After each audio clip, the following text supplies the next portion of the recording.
What has become more clear to you since the beginning of this project? The thing that's probably become the most clear is what I've realized I want to do with my life. I realized I want to change it in the direction of spending my life kind of helping people who need it the most.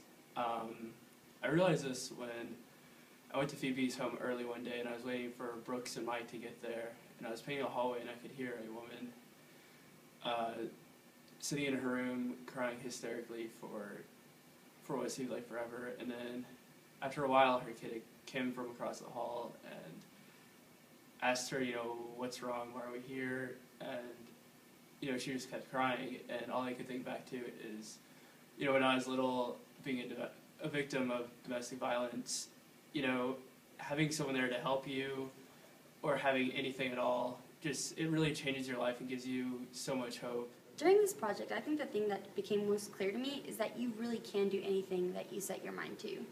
I mean, we volunteered with Phoebe's Home, and we were helping individuals that face domestic violence.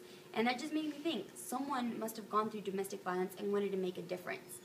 And that opened my eyes to the fact that although I may not come from the same background as other people, when I find something that I'm passionate about, and I set my mind to it, I could start a nonprofit if I wanted to also. And so this project really opened my eyes to the fact that anything is possible when you really set your mind to it. And the experience that stood out the most to me during the course of this project was when I went to Phoebe's home, and I was there early before any of my other team members had gotten there, and there was a ambulance outside of Phoebe's home, and I knocked on the door, and the woman told me that they didn't need any volunteers today because they were in a crisis mode, and that really stood out to me as something where you never know what's going to happen the next day, especially in a nonprofit and just kind of with life in general. Things could be going really smooth and you have everything together, and in the next minute catastrophe could happen and there could be a serious crisis. And it's made me realize that I'm really passionate about making sure that I know what to do in those types of situations and that I'm prepared and I can help those around me. What's become clear to me in this whole process is that I'm not the most essential element of a project. I think the most essential element of this project is, in fact, the service that we're doing. Whenever I've tackled projects before, it's always been, how am I going to go about this? How am I going to get this done? How is this going to benefit me? And in a class like this, when you tackle this project, it truly becomes about the service, and that's... One of the most important things that I've learned from this project is to always give full effort from the beginning. Even in this team, we didn't give our best effort until Dr. Musoma pointed out that our efforts weren't satisfactory.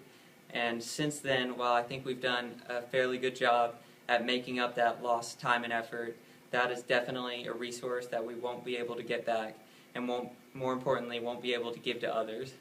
Another thing that I learned from this project is to truly value others for who they are, whether it be my awesome team members or the people who suffer from domestic violence. I need to make sure that I always take the time to learn their story before I'm quick to judge. Something that's become more clear to me through doing this project is the behind-the-scenes aspect of nonprofits. Before coming to this class, and my initial response was with nonprofits, it's a lot of missionary work, a sense of hand-on-hand interaction with not only the coordinators of the nonprofit, but the ones they put on the nonprofit for. Through doing this project, it kind of opened my eyes to the fact that it's not all about missionary work in a sense of really daily, constant interaction. Every time we volunteered at Phoebe's home, there was a lot of behind-the-scenes work, a lot of work that isn't seen by the public, that people can't get praised for, but it has to be done by volunteers to make sure these nonprofits are run smoothly and keep going and progressing forward. That being said, Marlon and I one day were at Phoebe's home, and we had a conversation with one of the coordinators who really stressed on the fact of the paperwork. Through being a nonprofit and through monetary donations, there is paperwork recorded for each and every action and transaction that really puts on not only the mission, but the monetary value of the organization. While working with Phoebe's Home, it became clear that I have more of an interest in working with nonprofits. Even though it's very challenging, I'm interested to see the ways that I can further help.